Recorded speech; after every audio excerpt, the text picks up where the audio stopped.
سلام كما يتصنحكو رات تخاتلتي نزي ساعات زحرنا يوم حصرتن واناون زولنا يوم زيناتات زنالكم مصينا لنا نختكاتلنا دما نعدم فلما كندنا توتاتو لو مفانز مارخو تدراو عزاز بلصقنا زملكت زوص حوريتان نابي ارتراز اتو 150 عطقات زملكتن قوامي توكل يترا ودو حورات هاجرات امباسادر صوفيا تخل مريم زهوت مغلص زملكتن كاوس مرات تسمع زحقوس حبريتا زملكتن زولون كالصنا لونا اكس كم ودا تحاوركم بمزنا نزا channel سبسكرايب لايك شير بمغار كجمروا بخبرن عدمكم ኣብ ክልል ኣምሓራ ንኣስታት ክልተ ዓመት ዝቐጸለ ዕጥቃዊ ግጭት ካብ ዝሓለፈ ሰሙናት ሒዝና ባእሰ ይመጽእ ከም ዘሎ ነበርቲ ዝገልጹ ዘለዉ ኮይኖም ፋኖ ብዝገብሮ ዘሎ መጥቃዕቲ ሓይልታት መንግስቲ ኢትዮጵያ ከቢድ ጉዳት ይወርዶም ከም ዘሎ ነበርቲ ዝገልጹ ዘለዉ ኮይኖም እቲ ኣብ ትግራይ ዝካየድ ዝነበረ ደማዊ ኩናት ዘብቅዐ ፌርማ ስምምዕ ሰላም ገና ከይነቐጸ እቲ ክልላዊ ግጭት ተጸሚዱ ካብ ግንቦት 2015 ብግእዝ ጀሚሩ እቲ ግጭት ብዙሓት ሰባት ዝቐዘፈ ኮይኑ ነበርቲ ድማ መሪር ስቃይን ተስፋ ምቑራጽን ወሪድዎም ከም ዘለዉ ይገልጹ ኣብቲ ክልል ብዘይ ፍርዲ ዝፍጸም ቅትለት ኣብ ልዕሊ ሰላማዊ ሰባት ዝወርድ መጥቃዕቲ ብዘይ ፍቓድ ማእሰርትን ጉድድ ምምዝባልን ዕንወት ንብረት ዘጠቓለለ ገበናት ይፍጸም ከም ዘሎ ትካላት ተጣዋቕቲ ሰብኣዊ መሰላት ይሕብሩ መንግስቲ ብልጽግና ብዝቐረባ እዋን እቲ ክልል ብሰንኪ ግጭት ካብ ዝወረደ ዕንወት ንምሕዋይ $10 ቢልዮን ከም ዘድሊ ምፍላጡ ዝዝከር ኮይኑ ዋላ እኳ እቲ ን10 ወርሒ ጸንሐ ኣዋጅ ህጹጽ እዋን ብ28 ግንቦት 2016 እንተብቅዐ እቲ ክልል ኣብቲ ብሕጊ ዝተናውሑ ኣዋጅ ህጹጽ እዋን እስካብ ሕጂ ከም ዝርከብ ክኢላታት ንቢቢሲ ሓቢሮም ስሙ ክግለጽ ዘይመረጸ ሓደ ክኢላ ሰብኣዊ መሰላት እቲ ቅልውላው ብዙሕ ሸነኻት ዘለዎ ተሓላለኸ ከም ዝኾነ እዩ ዝዛረብ ኣብቲ ክልል ዕለታውን ማሕበራውን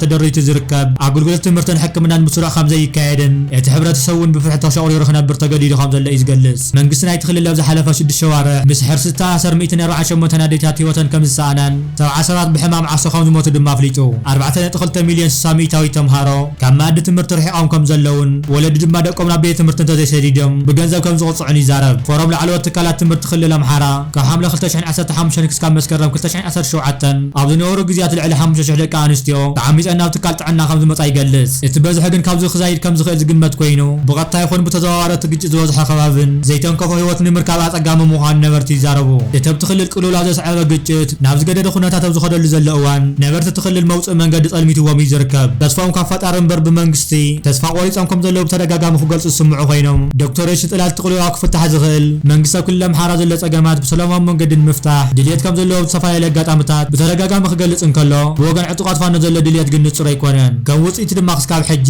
ዘተ ከም ዝተጀመረ ዘመልክት ወግዓዊ ሓበሬታ የለን ቢቢሲ ካብ ቤት ጽሕፈት ሓለፍቲ ጨንፈር ቤት ጽሕፈት ገዛእ ሰልፊ ክልል ኣምሓራ ርእይቶ ንምርካብ ንሰሙናት ዝገበሮ ጻዕሪ ሰመረን ፋኖ ከባቢ ደብረ ብርሃን ብዝገበሮ ስርሒት ሓደ ካብ ኣዘዝ ሰራዊት ብልጽግና ማሪኹ ሎሚ 22 ሚያዝያ 2025 ዕጡቃት ሓይሊ ፋኖ ካብ ከባቢ ደብረ ብርሃን ኣብ ዘካየደ ጸረ መጥቃዕቲ ንሓደ ካብ ላዕለዎት ሰራዊት ኣዘዝ ብልጽግና ኣብቲ ከባቢ ዝኾነ ሻለቃ ስጫን የለገሰ ዝርከቦም ብርክት ዝበሉ ወታደራዊት ክማርኹ እንከለዉ ቁጥሮም ብልክዕ ዘይተፈለጠ ድማ ከም ዝተደምሰሰ ብስሚ ኣማራ ፋኖ ህዝባዊ ድርጅት ወይ ድማ ኣፍሕድ ካብ ሸዋ ዝተፈነወ መግለጽ ኣፍሊጡ ብመሰረት ዝተፈላለዩ ፀብፀባት ይገልጽዎ ከም ዘለዉ ሰራዊት ብልጽግና ካብ ክልላት ኣምሓራን ኦሮሞን ኣብዚ ሕዚ ሰዓት ከቢድ መጥቃዕትታት የጋጥሞ ከም ዘሎን ናይ ምውጋእ ሞራል ባይታ ዘዊጡ ከም ዘሎ የርድኡ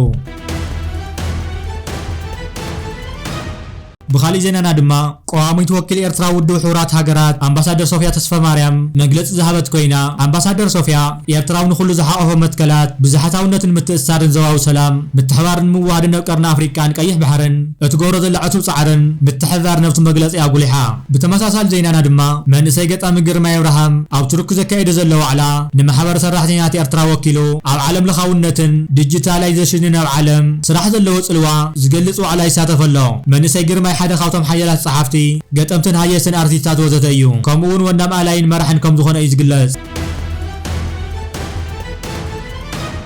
بخالي زيننا دما واغا ورق نحدا اوس $3,400 كم زحلفه تغليصو واغا ورق لو مسولس ب2% عوي خم زلو تاريخ دما نفلم اوان نحدا توري اوس لعل $3,400 كم زوصح ناي نغد حبريتا يطقس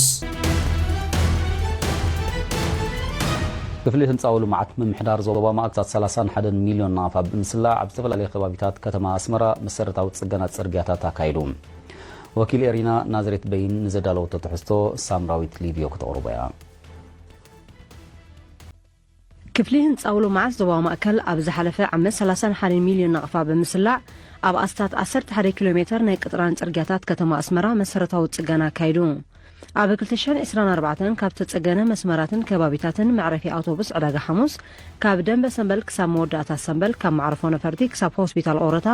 ከባቢ ማእከላዊ ቤት ጽሕፈት ሚኒስትሪ ሕርሻ ካብ ባሕቲ መስከረም ክሳብ ጎዳይፍ መስመር ቪላጆ ዓዲ ሰግዶ ከምኡውን መስመር ማይ ተበናይ ከባቢ መስጊድ ካልን ከም ዘጠቓልል ሓላፊ ጨንፈር ካልኣይ ደረጃ ጽርግያታት ኢንጂነር ምስክና እስጢፋኖስ ገሊጹ ብፍላይ ኣብቲ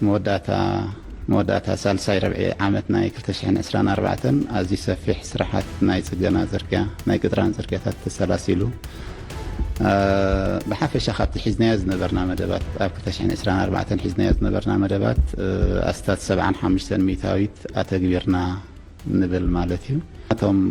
ጽገና ዝተኻየደሎም ከባቢታት መዕረፊ ኣውቶቡስ ዕዳጋ ሓሙስ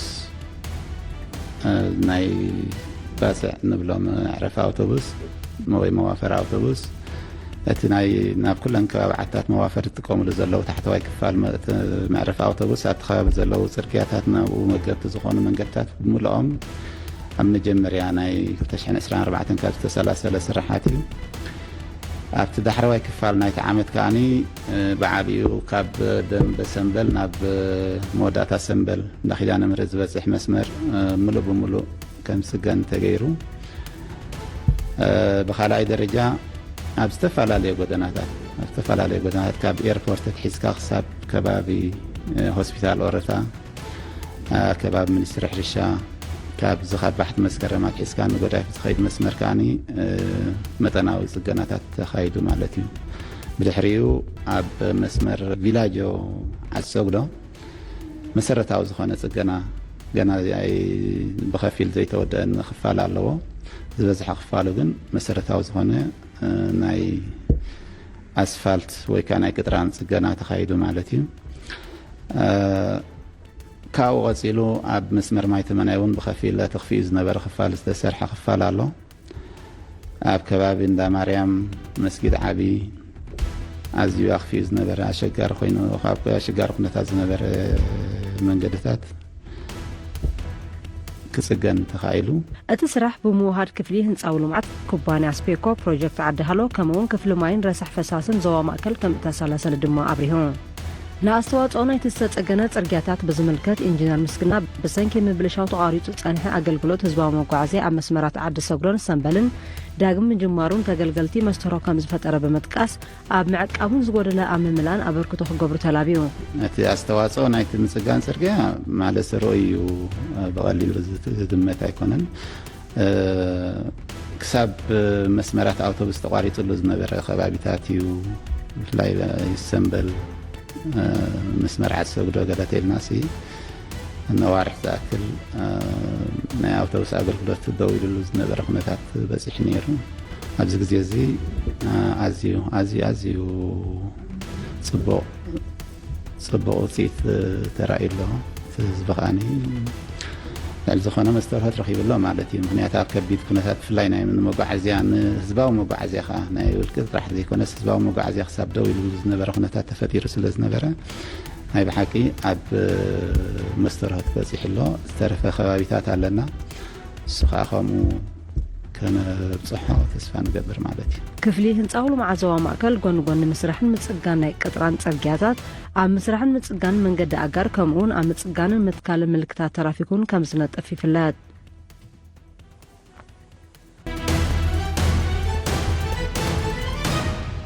بخالي زيننا دما أبز حلف أول حدا العلوي بعد سلطان بالسجنا إبراهيم عثمان زتبهاله أو كل عفار كم منيستر تفوتر هفتو خينو كسر حصان حنابية ترى خمسات واستقلت أخينو أو تو استقلت حواريتها دما أو كل عفار كم منيستر تفوتر هفتو خينو كسر حصان حي إبراهيم عثمان زتبهاله سال سايروس حيز نابية ترى في ملو خبها لسان حخينو دحرو تحاوريتها حي إبراهيم عثمان منيستر هفتو تفوتر زخانة 250 عطوات حيز نابية ترى خمسات ون أو إثيوبيا حدا خم العلوي وتدرى وحلافي يجوبون كم استبهاله نيزقلت زلو سلازم دما إبراهيم عثمان سلسر رأسه طرح زي كونس 250 عطوات حيزينا إرترا خمزات ويو إذا حاولي تاقليس زلو